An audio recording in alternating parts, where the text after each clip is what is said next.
नमस्कार, मैं हूं मनमोहन भट्ट। उत्तराखंड के निजी अस्पताल अब अपनी मनमर्जी नहीं कर पाएंगे।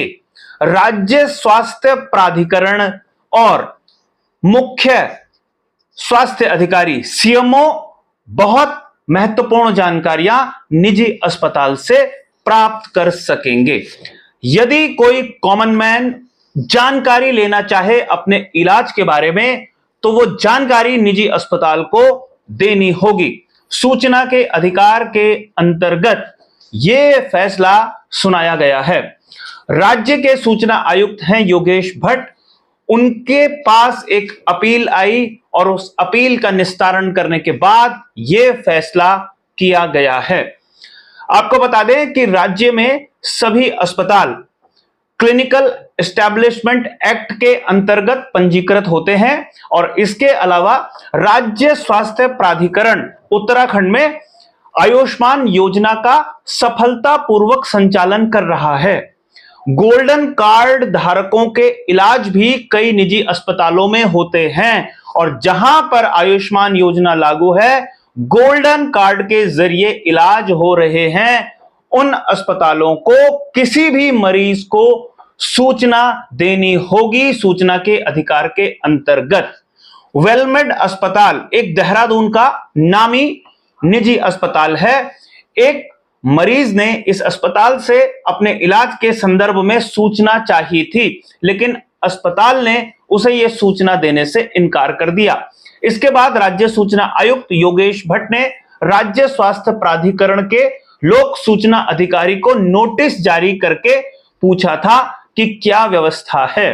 इसके बाद तमाम सवाल जवाब हुए, तर्क वितर्क हुए और इसके बाद ही फैसला हुआ कि जहां पर गोल्डन कार्ड के जरिए निजी अस्पताल इलाज करते हैं, आयुष्मान योजना का इलाज होता है, उन अस्पतालों को विशेष रूप से सूचना देनी होगी।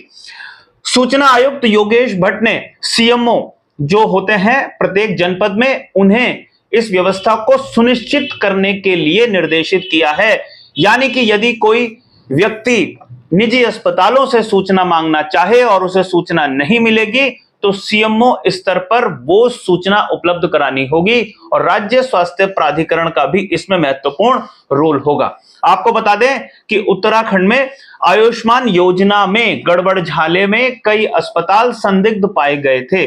कई फर्जी बिलों के कारण कई अस्पतालों के रजिस्ट्रेशन आयुष्मान योजना के अंतर्गत राज्य स्वास्थ्य प्राधिकरण में जो पंजीकृत थे, उन्हें उनकी मान्यता रद्द कर दी गई थी या उनका पंजीकरण रद्द कर दिया गया था। कई अस्पतालों ने बिल्स में गड़बड़ की थी और इसके बाद ही आशंकाएं जाहिर होने लगी थी कि बिलों को बढ़ाने के चक्कर में कई इलाज में कई ऐसी चीजें शामिल कर ली जाती है जिसकी जरूरत आमतौर पर नहीं होती है। इसके बाद ही वेलमेड अस्पताल में एक व्यक्ति ने जब इलाज कराया और उसने अपने इलाज के संदर्भ में जानकारी चाही, अस्पताल ने जानकारी नहीं दी। इसके बाद मामला राज्य सूचना आयोग तक पहुंचा और इस अपील का निस्तारण हो गया है। अब देखना यह है कि जो भी उपभोक्ता हैं या जो मरीज हैं निजी अस्पताल में इलाज कराने के लिए जाने वाले, वो कितने जागरूक होते हैं, उनके परिजन कितने जागरूक होते हैं और जो राज्य स्वास्थ्य प्राधिकरण है और सीएमओ कार्यालय है, वो किस हद तक एक आम मरीज की सहायता सूचना उपलब्ध कराने में करता है। राज्य सूचना आयुक्त योगेश भट्ट ने अपना फैसला तो सुना दिया है। अब इस फैसले को लागू करना राज्य स्वास्थ्य प्राधिकरण और सीएमओ स्तर का काम है। अभी के लिए साथियों इतना ही। अगली रिपोर्ट में आपसे पूरी मुलाकात होगी, तब तक इजाजत दीजिए। नमस्कार।